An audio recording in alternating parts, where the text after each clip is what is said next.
বিকেন্দ্রীকৃত পথে বাংলার স্বাস্থ্যের ব্যাপক উন্নতি। রোগ হলেই আগে জেলা থেকে কলকাতায় চলে আসতেন গ্রাম বাংলার মানুষজন।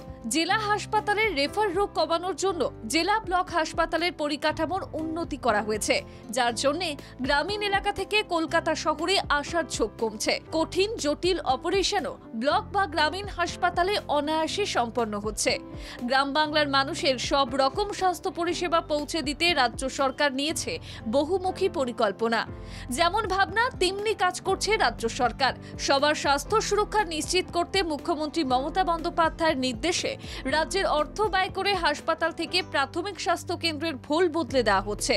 সরকারি পরিসংখ্যান বলছে, বাংলায় 13,700 সুস্বাস্থ্য কেন্দ্র নির্মাণ করেছে রাজ্য সরকার। আরও 14,000 সুস্বাস্থ্য কেন্দ্র তৈরির জন্য প্রশাসনিক তৎপরতা। জেলাভিত্তিক সুস্বাস্থ্য কেন্দ্র গড়ার বিশেষ উদ্যোগ লক্ষণীয়। গোয়ালপুকুরে 16টি সুস্বাস্থ্য কেন্দ্র গড়ার প্রয়াস নিয়েছে প্রশাসন। 7টি সুস্বাস্থ্য কেন্দ্রে পরিষেবা চালু হওয়ায় মানুষের সুরাহা হচ্ছে।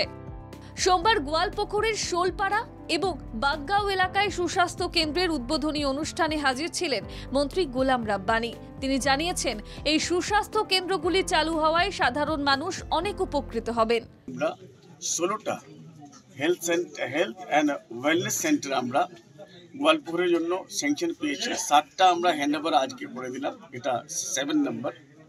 টোটাল প্রজেক্ট কস্ট এটাতে আপনার 24 লক্ষ টাকা, 24 লক্ষ এটার, আর বাকিগুলো 34 লক্ষ, 33 লক্ষ, 38 লক্ষর মতো এরকম প্রাইজের 16টা। উত্তর দিনাজপুর জেলায় রায়গঞ্জে সুপার স্পেশালিটি হাসপাতাল রয়েছে একটি এবং মহকুমা হাসপাতাল রয়েছে একটি। এছাড়াও একটি মেডিকেল কলেজ রয়েছে। পাশাপাশি ইসলামপুরে রয়েছে সুপার স্পেশালিটি হাসপাতাল ও একটি মহকুমা হাসপাতাল এবং কালিয়াগঞ্জে রয়েছে স্টেট জেনারেল হাসপাতাল। বিনামূল্যে পরিষেবা পেয়ে গ্রাম বাংলার মানুষজন বেশ খুশি। উত্তর দিনাজপুর থেকে সুব্রত কান্তি বিশ্বাসের রিপোর্ট, বাংলা জাগো।